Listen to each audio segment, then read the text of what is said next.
tudo bom? O vídeo de hoje é a continuação de um outro vídeo que eu gravei lá em janeiro falando sobre a saúde emocional das mães. Se você não viu esse vídeo, em primeiro lugar, clica no link que vai aparecer aqui em algum canto e vá lá primeiro ter acesso a esse conteúdo para que você possa compreender a continuação de hoje.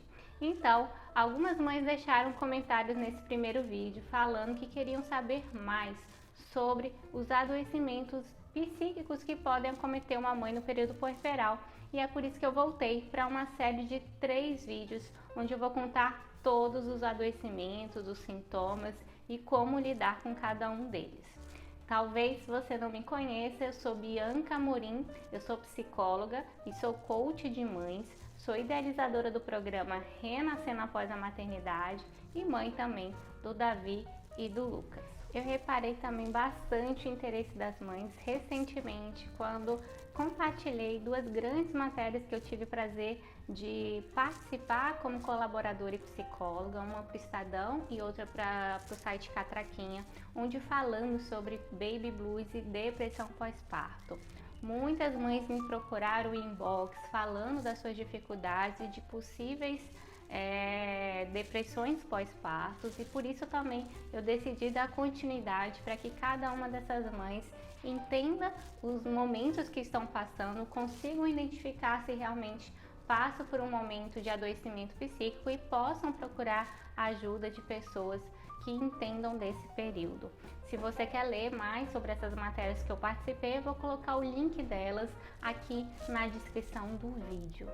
E a gente está na era da informação e é importante que a gente tenha acesso a todas elas e que a gente consiga, por meio dessa facilidade, né, ajudar pessoas próximas. Então, se você é mãe, está com dificuldades, passa por desafios, tem sentido muita angústia e muitos sentimentos controversos, assista para que você possa talvez identificar situações que necessitem de uma ajuda de um profissional, mas também se você não é mãe ou se você já passou por esse período inicial, assista também, porque talvez seja você a pessoa que vai apoiar outra mãe a procurar ajuda. Vamos começar essa série de vídeos falando sobre os 2 adoecimentos psíquicos que nós mais temos acesso à informação, principalmente aí nos últimos anos, que é o baby blues e a depressão pós-parto. A gente precisa desmistificar alguns deles e diferenciar para que você entenda melhor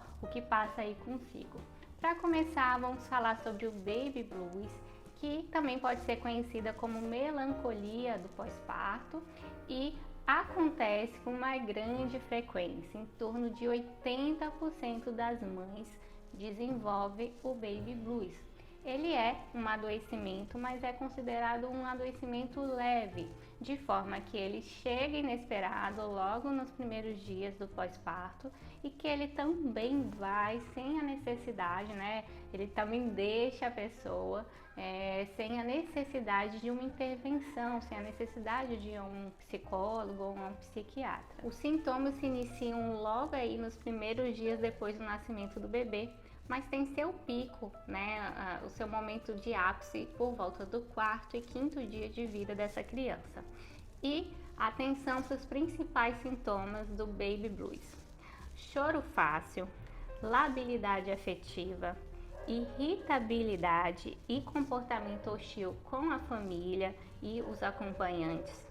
Algumas mulheres também podem apresentar sentimento de estranheza e de despersonalização, que é quando a gente não se reconhece, e outras podem apresentar uma exaltação exacerbada. Porém, passados 15 dias, se essa mulher continuar manifestando esses sintomas e até mesmo intensificar alguns deles, é preciso ligar o sinal vermelho. É muito provável que ela esteja desenvolvendo algum adoecimento psíquico. E a primeira suspeita sempre recai sobre uma possível depressão pós-parto, que também é conhecida como DPP. Existem estudos brasileiros que comprovam que a depressão pós-parto acontece entre 20 a 25% da população de mães. E ela acontece, né, logo após o parto, mas não só depressões nos primeiros meses de vida são consideradas depressões pós-parto. Na verdade, toda a depressão que surgir ao longo do puerpério, que a gente compreende como sendo o período dos primeiros 2 anos de vida da criança, é considerada depressão pós-parto. E quais são os principais sintomas que essa mulher pode apresentar?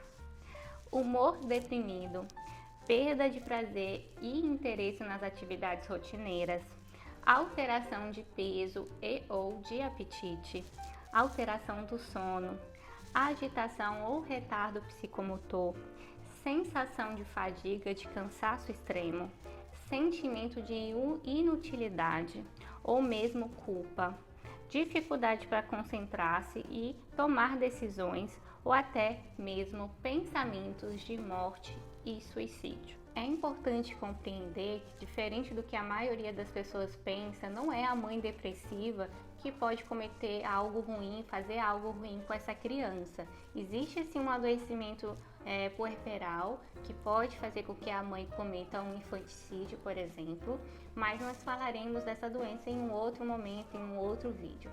Aqui a causa, o problema que causa essa depressão pós-parto na mãe é a sua insatisfação e o seu não saber lidar com essa nova configuração de vida e não necessariamente com esse bebê.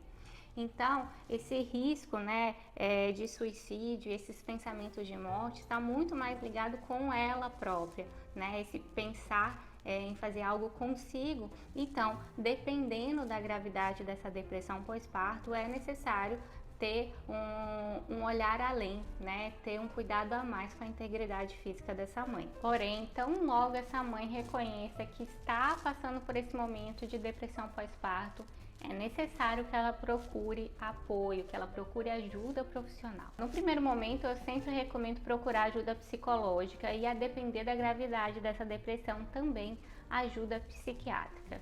Tanto psicólogo quanto psiquiatra precisam compreender dos processos puerperais, desse período que envolve a maternidade, para poder apoiar da melhor forma essa mãe. Por exemplo, em termos de psiquiatria, se esse profissional não compreender de amamentação, ele pode receitar um antidepressivo que não seja compatível com a manutenção dessa amamentação.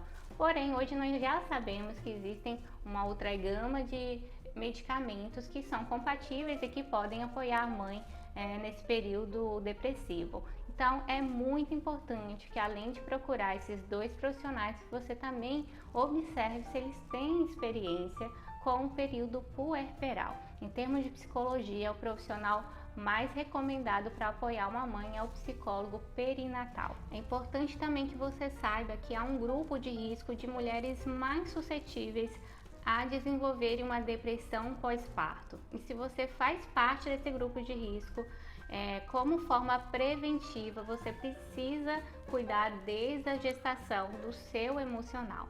É claro que nada disso garante que você não vá desenvolver essa depressão pós-parto, mas pode te ajudar pelo menos a detectar precocemente quando isso acontecer. Fazem parte desse grupo de risco pessoas que já tiveram depressão em qualquer momento das suas vidas, que já viveram algum transtorno ansioso também, que tenham pouco contato, pouco suporte social e financeiro e também uma relação conjugal conflituosa.